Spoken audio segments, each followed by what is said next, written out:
Hi friends, Chris Kelly here. Hey, it's the end of the week, and I wanted to get my weekly video out before the week was up, and well, it's darn near up. So this week, we're going to take a look at the monthly market action stats. Usually I have the weekly graphic, but there was just, I didn't want to make this too terribly long, so I'm going to concentrate on the monthly stats this week, because by and large, the statistical differences week over week just have not been very dramatic, by and large. So anyway, that said, let me minimize me, and we'll just start with inventory in months. Remember, if no new listings came to market at the rate of sales, how long would it take to sell all the listings? That's what this really represents. It's a kind of a look at velocity of the market, or the velocity of the market. So 3.6, I mean, if you look at this compared to basically the rest of the last couple of years, it's like, oh my gosh, it's high. And it is higher than it's been, but these numbers are really low. So, honestly, I've said in weeks past, we've had a very, very long run of a relatively fast velocity and inventory moving through the market. So it's relatively slower, but it's still not that slow. And of course, it depends on what it is you're trying to sell. As I've said in weeks before, condos are having a harder time. Certain higher end properties might be having a harder time depending on what they are. A 3-bed, 2-bath ranch, pretty much anywhere in suburban metro area, is going to do just fine, and it's going to happen pretty quickly. So, so that's kind of what that is. This doesn't freak me out. This is not a dramatic move. Basically, half a month in velocity change over most of the year. I mean, obviously, beginning of the year, that number was a little higher, but it's January, and it tends to be higher beginning of the year. January is cyclically the slowest month. So let's see. I want to move. This is the graph that I really kind of like the most on the monthly basis, particularly the year-to-date stuff. So I'm looking at this. Paints the picture as clear gets, numerically speaking, from a pure data standpoint. How many new listings have happened this year? How many pending sales this year? And this is Portland Metro, Tri-County more specifically. How many closed sales? What's the average and median sales price? And time on the market. So that year-to-date number for 25 versus that year-to-date number for 24. Well, I mean, this is not a dramatic change. The new listing inventory is a little higher, 5.3% to be exact. Pending sales, 0.1%, almost exactly the same number of pending sales. Now, I'll come back to that one in a minute, because we've talked about that a little bit before. Closed sales, though, almost identical.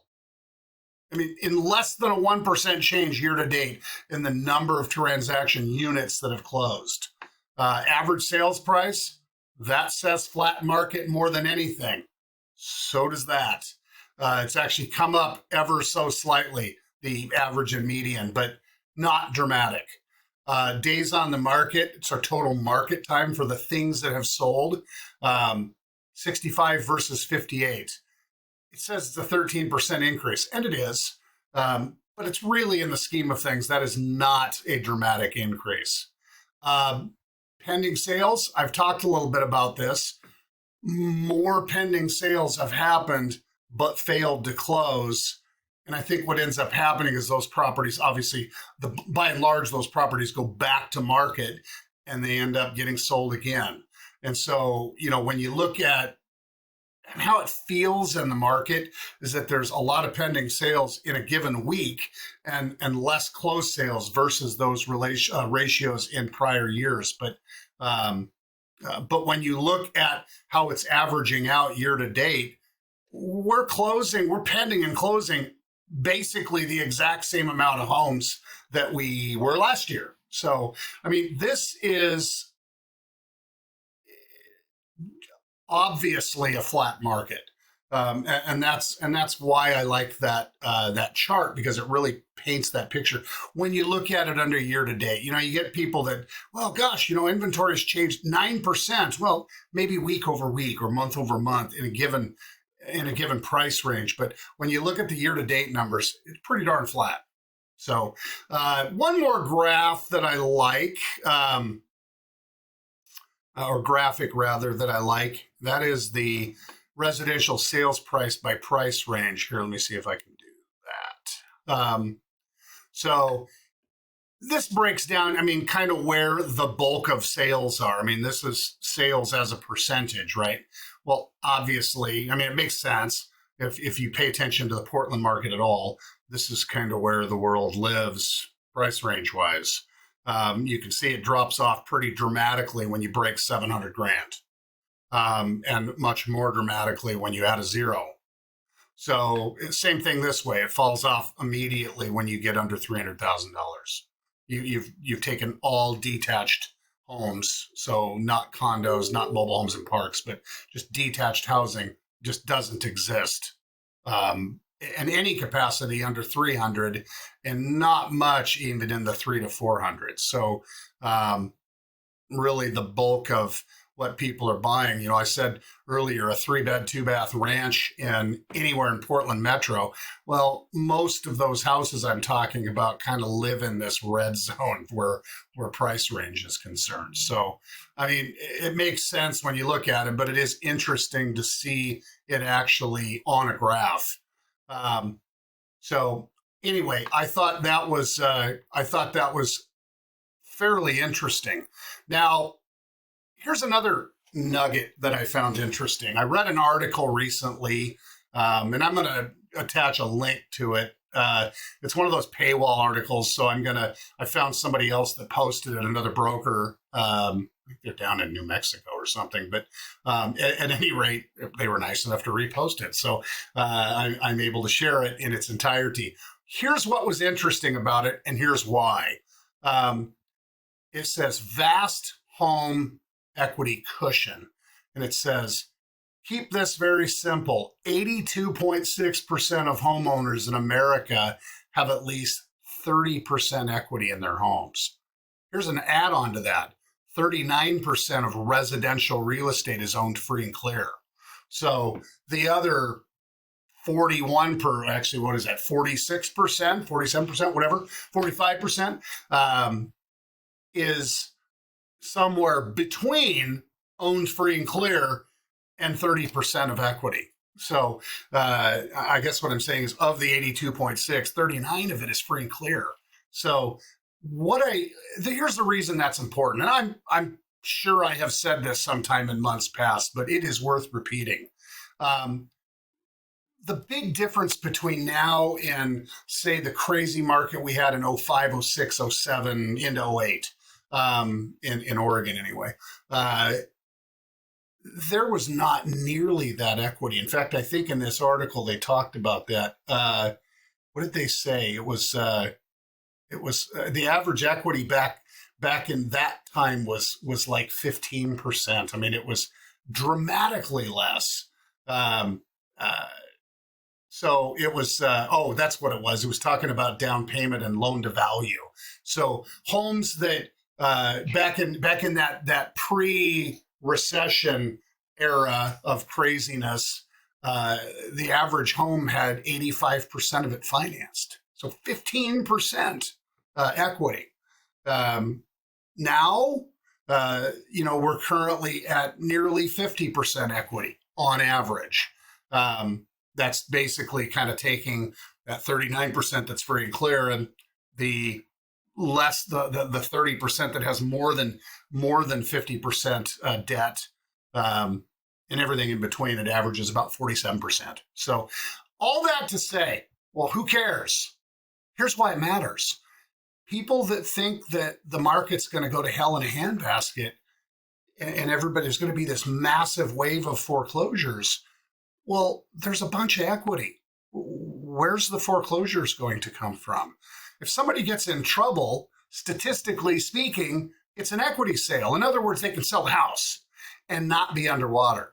and it not be a foreclosure or a short sale or all the things that happened during the recession times. So, when people are out, I just met with some folks today, first time buyers, and really scared about the process, and we talked about why prices are staying the way that they are. People don't have to sell the way that they had to when market was tumultuous and ultimately into the recession. So there's just a bunch of equity. That, coupled with what has historically been pretty low inventory here the last few years, has kept prices where they are, even though interest rates went from 2s and 3s to 6s and 7s. It's just where we are. It does not seem likely to me that we're going to see pricing come downward in any significant form anytime soon. So, if you're waiting for the right time, rethink why you're waiting.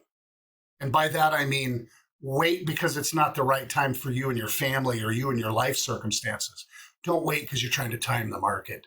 Get in the market, do what you need to do because it's the right time in your life, and let the market do what it does for you over time. I say this every time, and I'm going to keep saying it every time. So, let the market do the heavy lifting for you over time. Get in the game. If you're in the game, you already know better. You're going to roll your equity into the next house when it's the right time to do that. So, at any rate, I hope you find this helpful. I really love talking about this stuff, to be honest, and love helping people. So, if there's something we can be doing, let us know. Oh gosh, you know what? Last but not least, let us not forget that the 23rd annual Kelly Marketing Group Picnic is coming up in about 3 weeks. I can't freaking believe it, but it's almost upon us again. And man, it is so fun. We had a really killer, great guy, but put a killer video, kind of a promo video for us together last year, and I'll post it here this coming week. But it really is fun. It's a good time. Nobody comes out of there not smiling. And the food is great. The location is spectacular. The band's a lot of fun. Lots of water slides. Just it's a great time for everybody. So we hope you can be there. It's August 2nd. It's a Saturday afternoon, 2 to 5-ish. And it's just marvelous. So if you have questions about that, reach out. Obviously, if you have questions about all things real estate, reach out. Let's talk about it. All right. Until the next time.